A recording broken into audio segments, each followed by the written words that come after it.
Nous avons une seconde loi, celle de la dépendance à l'esprit, ou la sujétion, la subordination volontaire à l'esprit. Et ce qui me semble-t-il l'exprime mieux encore, c'est l'expression qu'emploie Paul à propos de lui-même, lié par l'esprit, acte 20-22. La dépendance implique le gouvernement d'une seule vie, et ceci nous amène à examiner le chapitre 3 de l'évangile selon Matthieu concernant le baptême du Seigneur, ainsi que le passage du chapitre 2 de l'épître de Paul aux Philippiens. Nous savons que le Seigneur était sans péché et qu'il n'avait pas besoin de se faire baptiser. Il est donc important d'en saisir la signification. Le Jourdain typifie le calvaire. Le Seigneur est là dans une double représentation, celle de la vieille création qui bientôt va être jugée, c'est le côté de la mort, l'autre celle de la nouvelle création, avec le côté de la résurrection. En sortant des eaux du Jourdain, le Seigneur se présente comme le modèle de cette création, qui sera entièrement de l'esprit. Dans le deuxième chapitre de l'Épître aux Philippiens, nous avons cette exhortation. Ayez en vous la pensée qui était en Jésus-Christ. Philippiens 2,5. Quelle est cette pensée? Le Seigneur est venu comme il l'a déclaré dans Jean 6,38. Je suis descendu du ciel pour faire non ma volonté, mais la volonté de celui qui m'a envoyé. Cette volonté du Père était que le Fils recouvre tout ce qui avait été perdu. Il fallait donc qu'il suive un chemin, qu'il soit l'opposé de celui du premier Adam.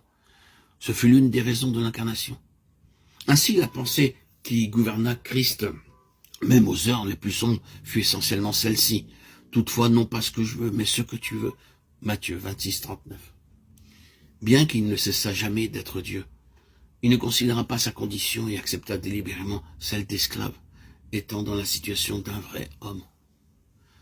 Il ne pouvait recouvrer les pertes causées par la chute et ramener l'homme à Dieu, qu'en demeurant dans la complète et totale dépendance de l'esprit.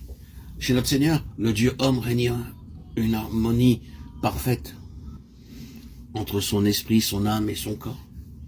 Étant un avec le Père, la volonté du Fils était toujours au diapason de celle du Père, car Christ aimait cette volonté.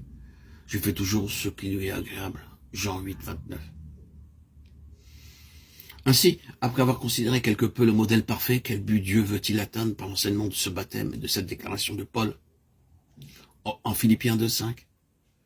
Le baptême est le témoignage extérieur d'une vérité spirituelle.